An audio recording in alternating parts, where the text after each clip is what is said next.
Привет! Это Анатолий, ака Портсфаль, с подкастом «Вокруг Средиземья». Встречайте 11 выпуск. Мы продолжаем читать «Хоббита». Сегодня у нас 8 глава, которая называется «Пауки и мухи». В этом эпизоде мы увидим, что с ворчунами чаще случаются плохие вещи, узнаем, какие прозвища больше всего раздражают пауков, и разберемся в научной классификации эльфов. Итак, мы оставили нашу компанию перед входом в Лихолесье. Когда они вступают в лес, они еще немного видят свет, да и тропу окутывает слабое зеленоватое свечение. Но чем дальше в лес, тем гуще мрак. Толкин очень выразительно об этом пишет.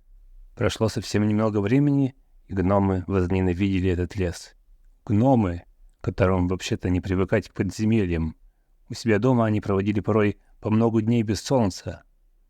Далее, в описании животной жизни, мы увидим, что все обитатели леса как бы приспособились к этому мраку. Белки, летучие мыши и даже бабочки здесь черного цвета. А ночь черна как деготь не в переносном смысле слова, а в самом что ни на есть прямом. Когда Бильбо машет рукой перед глазами, он ничего не видит.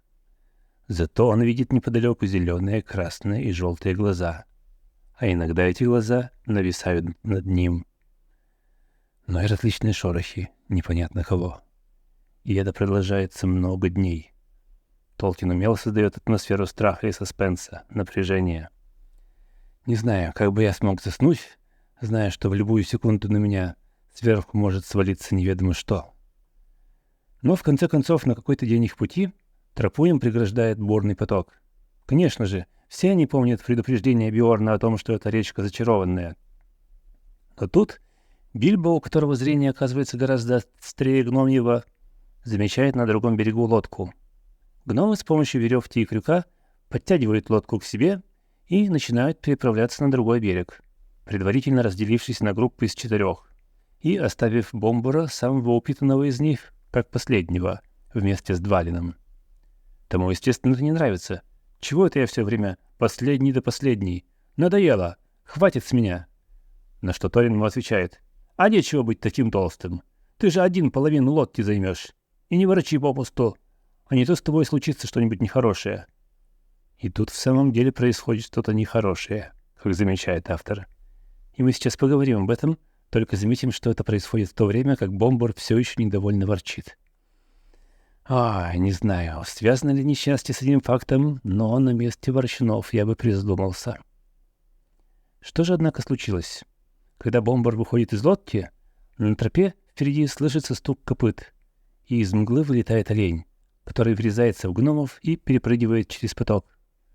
Торин подстреливает его, и слышно, как стук копыт оленя вскоре прекращается на другом берегу, но во время его прыжка Бомбур теряет равновесие и падает в воду, а лодка уплывает вниз по течению. Лодку, конечно, жаль, оленины тоже не отведать, а еда уже на исходе. Но самое неприятное, что, как Биорн и предупреждал, Бомбур проваливается в зачарованный сон, и гномам не получается его разбудить. Сразу за этим мимо них проносится ослепительно белая, как будто светящаяся в сумраке олениха с оленятами. Гномы выпускают в них весь запас стрел, но впустую. А еще откуда-то с севера до них доносится собачий лай, звуки рогов и шум большой охоты. Но мы, оставив на время гномов в полном унынии, постараемся разобраться в том обилии событий и образов, которые на нас свалились. Во-первых, зачарованная река в английских и кельтских легендах очень часто является границей эльфийских владений, страны Фейри. Оказываясь там, даже случайно, путники очень рискуют. Недаром сборник волшебных сказок Толкина в оригинале называется «Историей опасной страны». Но опасность не в том, что живущие в той стране враждебны людям, а в том, что этот мир живет по своим, нам незнакомым законам, и люди могут в нем запросто пропасть. А если и нет, это навсегда их изменит. То, что поток заколдован, это тоже частый мотив многих историй. Например, в одной из ирландских легенд о жизни святого Брэндона, Брэндон и его спутники высаживаются на острове и находят там ручей, из которого все, кроме него, пьют и засыпают. Тем дольше, чем больше они выпили воды.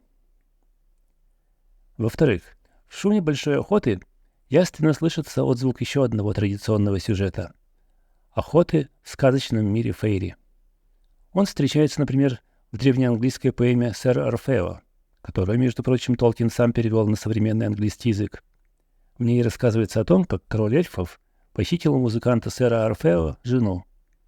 Тот отправляется за ней в страну эльфов и вызволяет ее.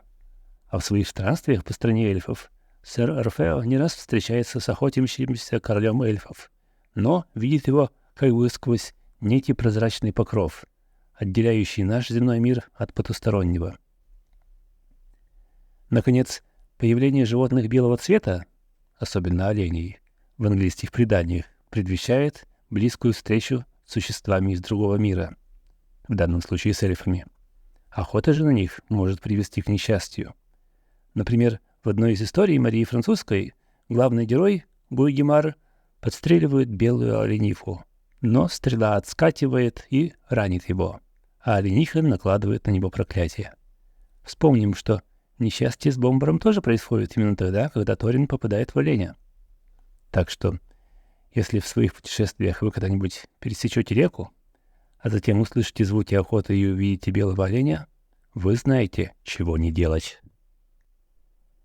А что же с нашими гномами?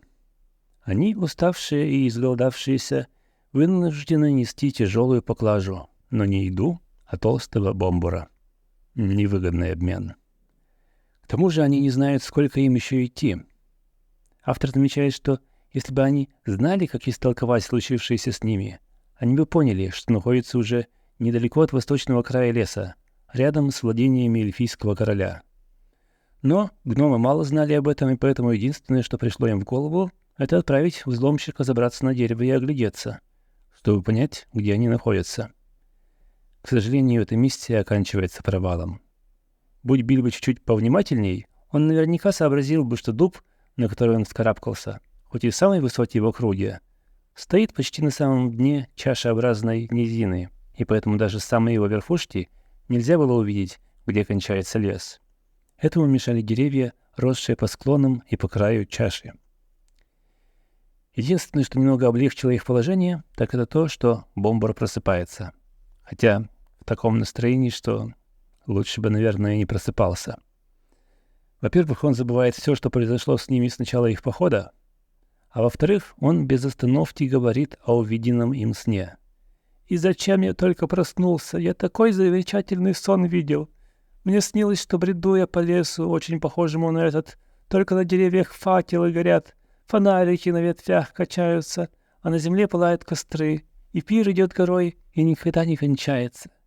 И был там лесной король в лиственном венце, и веселые песни, и бесчисленное множество блюд и напитков, которые я описывать не берусь».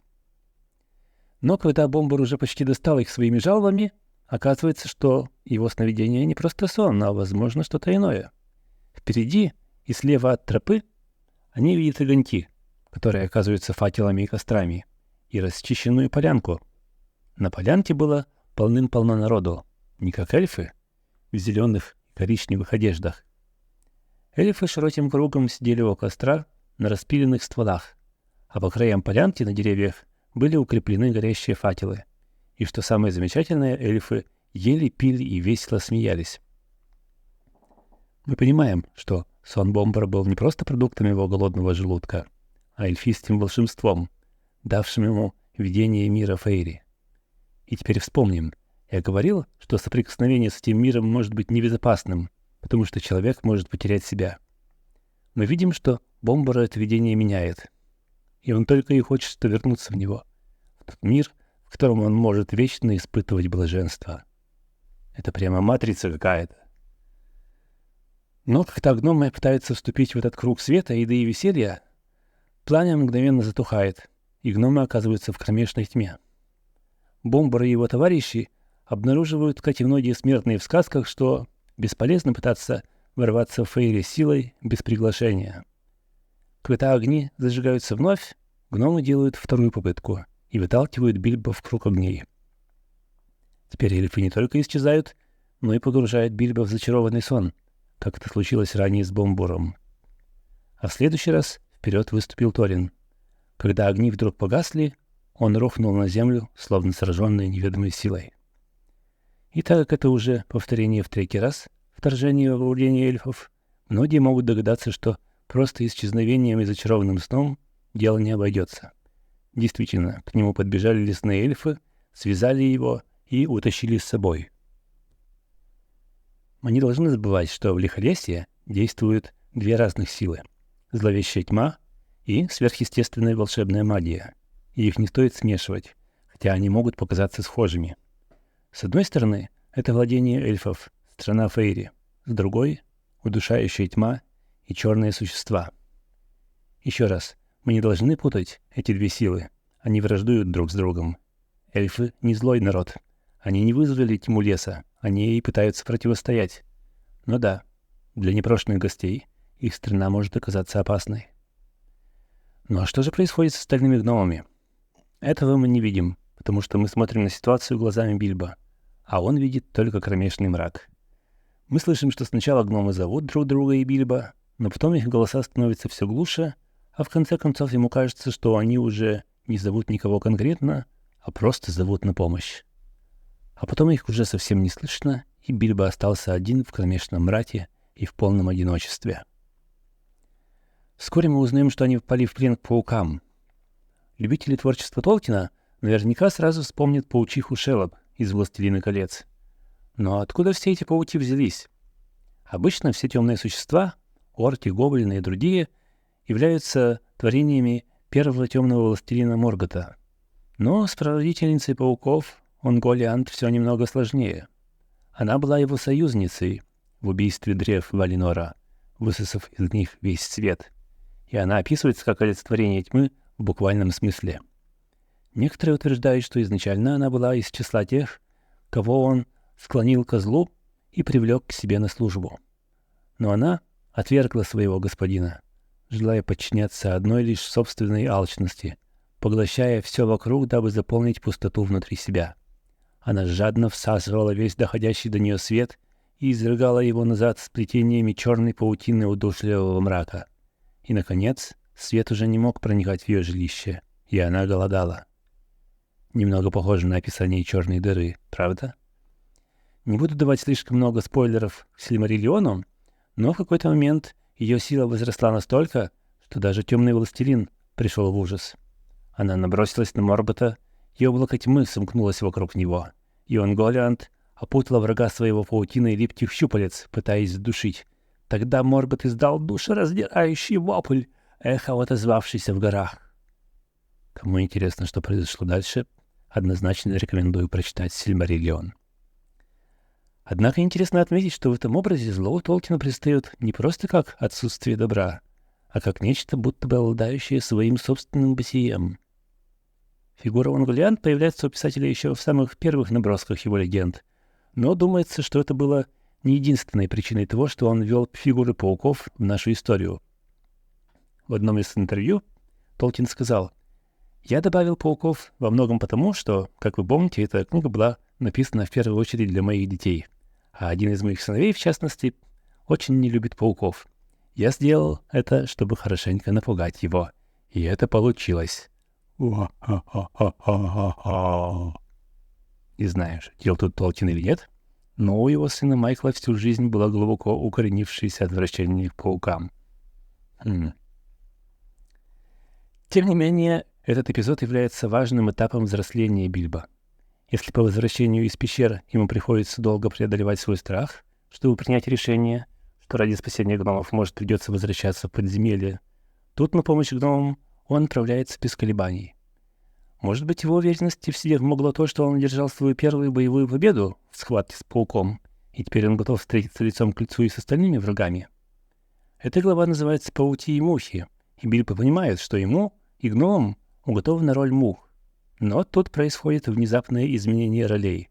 Муха освобождается и готова сразиться с пауками, которые не ожидают такого поворота событий. К тому же у Бильбо есть меч, которому он торжественно дает имя Жало. Кольцо. А еще, что очень важно, у него есть хоббитская смекалка. Ведь если бы он просто бросился в атаку на всех пауков, даже невидимкой, вряд ли бы он имел успех. А так Он забрасывает их камнями из ниоткуда, сочиняет про них обидную песенку и с ее помощью уводит тех прочь от гномов, возвращаясь потом тайком обратно к своим товарищам, чтобы освободить их. Раззадорить пауков оказалось куда проще, чем Бильбо предполагал. Песенка просто взбесила их. Когда в тебя летят камни, это, конечно, тоже неприятно, но какой же паук не возмутится, когда его обзывают лупоглазом? А уж в ответ на толстопуза и всякий из себя выйдет. Едва он успевает освободить гномов, пауки возвращаются, и начинается долгая битва, в которой силы понемногу уже оставляют Бильбо. Как вдруг пауки уходят. Тоже устали? Нет. Дело в том, что они оказались на краю полянки, где они прошлой ночью видели эльфов. Помните, мы уже отмечали, что эльфийские чары враждуют с темными силами, овладевающими лихолесьем. И гномы тоже чувствуют, что с этими полянками связано какое-то доброе волшебство, которое паукам, видимо, было не по нраву. Теперь у них появляется время передохнуть, а заодно как следует расспросить хоббита о его секрете. Тем не менее, мы видим, что рассказ о волшебном кольце не поколебал их уважение к хоббиту, так как гномы убедились, что помимо кольца и неизменной удачи, Бильбо обладает еще и находчивостью, а все вместе — это уже кое-что. От себя добавлю, что кроме этих 3 вещей нужна определенная доля смелости и решимости не оставлять своих друзей в беде, иначе все это можно было бы использовать для своего собственного спасения. Как результат, гномы забрасывают хоббита вопросами о том, что им сейчас делать. И это вовсе не их недовольство и сварливость, а признак того, что они кардинально поменяли свое мнение о взломщике и ожидают от него новых замечательных идей, как от лидера. Кстати, а где Торин? Ой-ой. А Торин в пещере у короля лесных эльфов. На все вопросы о том, что гномы делали в лесу, отвечая, умирали с голоду. Мы тут шли с друзьями, никого не трогали, всего лишь с голоду умирали. Это, конечно, не помогает развеять подозрительность лесных эльфов, которые, как замечает автор, не были наимудрейшими из своего рода. А что, эльфы бывают разные? Ну, конечно, у меня тут даже несколько научных классификаций эльфов приготовлено. Не надо несколько?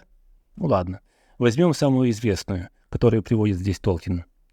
В далеком прошлом, когда эльфы только пробудились к жизни на озере Куйвенен, Валар предложили им прийти и обитать вместе с ними в блаженном краю Валинор. Часть эльфов приняла этот призыв, и долгое время они жили среди них, впитывая их мудрость, искусство и мастерство. Некоторых из них называли Ваньяр, светлые эльфы, иных — глубинные эльфы, Нолдор, а третий род — Теллари, морские эльфы. Здесь Толкин не говорит, почему часть из них вернулась в Средиземье. Об этом можно прочитать в Сильмариллионе. Ох, темная была история. Страшные злодейства произошли, ужасные необдуманные клятвы даны. Но не будем сейчас об этом. Были и такие эльфы, которые не откликнулись на призыв Валар и остались жить в Средиземье, так и не узрев света древ Валинора. Ими в основном правили короли племени Синдar, и жили они в основном в лесах. Что же за сложное прошлое лежало темной тенью в их взаимоотношениях с гномами? В следующий раз мы узнаем об этом, а также о том, как звали их короля и каким вином лучше всего лесных эльфов спаивать. А пока что с вами был Анатолий Акапарцефаль на прямой связи из Лихолесья. Свои мысли, пожелания и вопросы вы можете, как обычно, прислать на адрес email info@tolkien.blog, а также в комментариях на YouTube, Spotify и в других социальных сетях. Я буду рад получить их. Кстати, не забывайте об обещанном эпизоде, посвященном ответам на ваши вопросы. Любые вопросы. Так что, все, что вы хотели знать о Толкине и его творчестве, но стеснялись спросить. Подписывайтесь на канал, ставьте лайки, это займет всего лишь пару секунд, но будет важно для того, чтобы больше людей узнали об этом подкасте. Ваня Сулия. Попутного ветра.